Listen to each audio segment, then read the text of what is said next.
Mason jars were once a very integral part of life in Appalachia. Today we use mason jars as decor, for canning, for dishes to drink out of. But there was a time before grocery stores where mason jars were a very, very important part of everyday life in Appalachia. If you borrowed sugar, you didn't scoop it into a bag, you put it in a mason jar. If your neighbor was out of cornmeal, you would put it in a mason jar and send it down the road to them. If you cooked too many beans, you filled the jar up and you passed it on to somebody down the road. If somebody made apple butter, cough syrup, moonshine, it went into a mason jar. And here's the funny thing. That jar almost never came back to the person who sent it out in the world. It would wander from house to house like a little glass traveler. One week it would carry beans, and the next week it showed up with apple butter at somebody's kitchen. Sometimes it disappeared into the great mason jar void and it was never seen again. Families would joke that mason jars had legs and that they would run off on their own.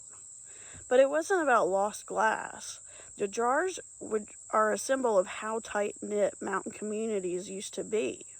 They held food, but they also held trust between neighbors. You weren't just feeding your own family, you were making sure your neighbor was also taken care of.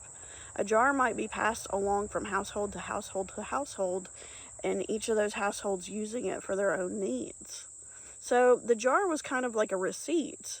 It showed which community members were giving, who received, who owed favors back. You didn't always get the jar returned, but when you did, it usually came back with some other food put into it.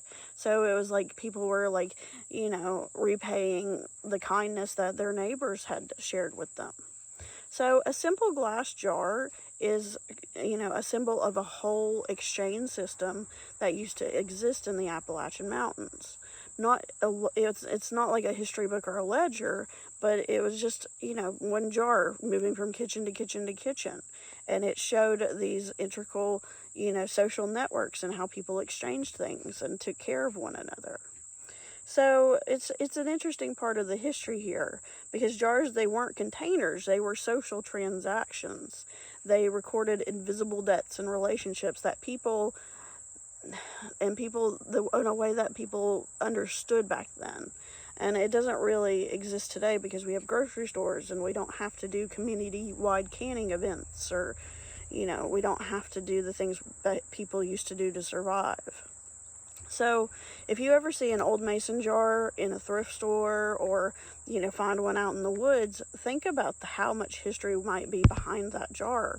How many people may have actually had that jar in their homes, because it might have passed from person to person to person for many, many years before it ever, fell into disuse. It wasn't just preserving food, it was connections between people.